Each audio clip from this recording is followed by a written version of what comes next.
Isu Israel-Palestina sepertinya jadi isu yang tidak ada habisnya. Konflik berkepanjangan yang melibatkan dua negara ini seakan tidak ada habisnya. Beberapa minggu kemarin, Gaza kembali bergejolak. Perang antara Hamas dan Zionis Israel pun kembali pecah. Isu ini tidak hanya menarik perhatian dunia, tapi juga menarik perhatian para pesepak bola. Khususnya para pesepak bola Muslim yang mendukung saudara-saudaranya yang sedang menderita di Palestina. Sayangnya seringkali dukungan mereka bisa mendatangkan masalah karena dianggap terlalu bermuatan politik. Atau bisa juga dukungan para pemain ini berbeda pandangan dengan klub yang mereka bela. Seperti yang dialami baru-baru ini oleh punggawa Bayern Munchen, Noussair Mazraoui. Noussair Mazraoui dan pemain Mainz Al-Ghazi. Kedua pemain itu dapat masalah setelah menyuarakan dukungan mereka terhadap Palestina. Ironisnya, mereka bermain di klub Jerman, negara yang sangat keras menyuarakan opini mereka di Piala Dunia 2022 dengan dalih hak asasi manusia. Pada hari Minggu tanggal 15 Oktober kemarin waktu setempat, Noussair Mazraoui yang sedang melakukan perjalanan bersama timnas Maroko mengunggah Instagram Story. Di situ ia mengharapkan kemenangan Palestina dalam konflik dengan Israel yang sedang memanas. Mazraoui mendoakan semoga Tuhan mengampuni para korban yang meninggal dan menyembuhkan yang terluka. Postingan tersebut seharusnya tampak seperti dukungan kemanusiaan biasa.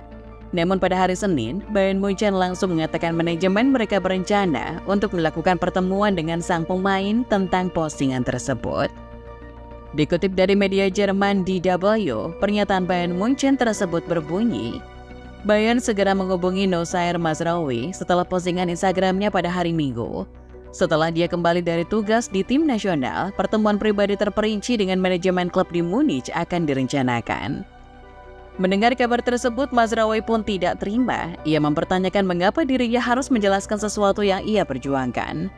Pemain berusia 25 tahun tersebut menambahkan kalau posisinya sudah jelas, yaitu menentang semua aksi terorisme, kebencian, dan kekerasan. Pertama-tama, saya harus mengatakan betapa mengecewakannya bahwa saya harus menjelaskan apa yang saya perjuangkan. Posisi saya adalah bahwa saya akan bekerja untuk perdamaian dan keadilan dunia ini, ungkap Mazraoui. Israel diserang oleh kelompok militan Hamas, di mana kelompok Hamas ini bagi Israel, Uni Eropa, Amerika Serikat, Jerman, dan beberapa negara lain dipandang sebagai kelompok teroris. Sejak saat itu sudah lebih dari 1.300 warga Israel jadi korban, dan serangan balasan Israel telah memakan lebih dari 2.400 korban jiwa. Tak lama setelah laporan pecahnya konflik tersebut, Bayern Munchen memberikan pernyataan resmi lewat sosial media X. Dalam pernyataan tersebut, Bayern menyatakan menyayangkan aksi brutal yang menewaskan korban rakyat sipil. Dan mereka juga mengatakan kekhawatirannya khusus pada warga Israel. Bayern Munchen memang klub yang punya kedekatan hubungan dengan etnis Yahudi di masa lalu. Ini kembali disinggung oleh anggota parlemen Jerman Johannes Steiniger. Ia menyinggung kalau dulu Bayern punya presiden orang Yahudi. Maka dari itu dukungan Mazraoui ke Palestina dianggap tidak sensitif terhadap masa lalu klub. Mantan presiden klub Kurt Landwehr yang secara merendahkan disebut oleh Nazi sebagai klub orang Yahudi tidak akan membiarkan ini. Ucapnya dikutip dari Marca. Steiniger bahkan melanjutkan kalau Mazraoui pantas untuk diusir dari Jerman. Ia berkata, selain itu negara harus menggunakan tanggung jawabnya untuk mengusirnya dari Jerman. Lanjut Steiniger. Mazraoui bukan satu-satunya pemain yang dapat masalah di Jerman karena menyuarakan pendapatnya.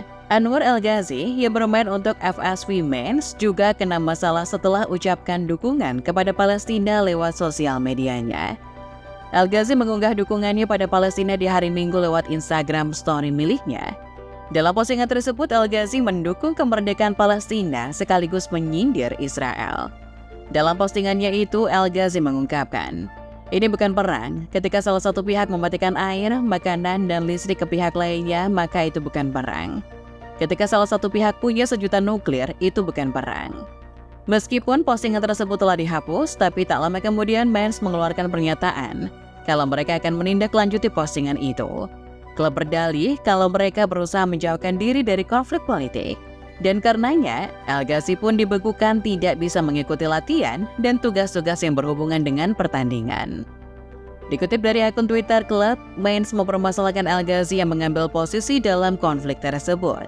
Mainz mengaku menjauhkan diri dari isu konflik Israel-Palestina dan menilai tidak selaras dengan nilai-nilai klub. Sebelum memutuskan ini, klub dan pemain sudah terlibat diskusi yang dalam. Mainz menghormati perspektif-perspektif berbeda dalam konflik yang sangat kompleks di Timur Tengah. Namun klub menjauhkan diri dari hal tersebut dalam konten-konten media sosial, mengingat itu tidak selaras dengan nilai-nilai klub.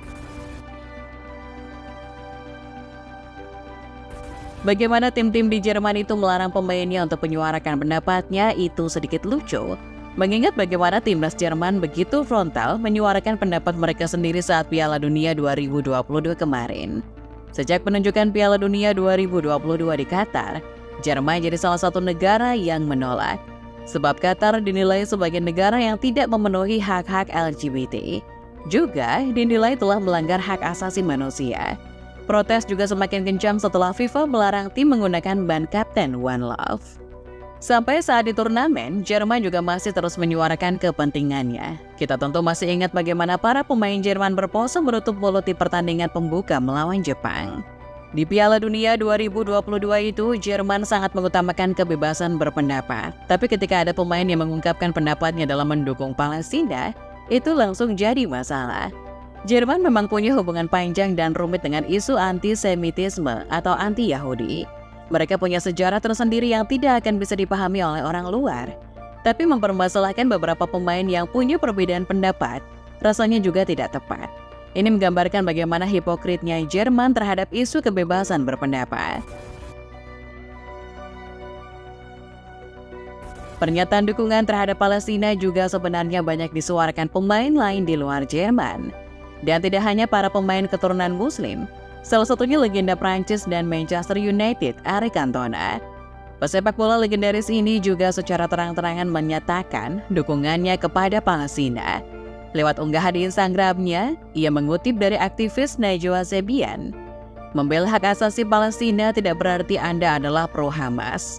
Mengatakan bebaskan Palestina bukan berarti Anda antisemit atau ingin orang-orang Yahudi pergi.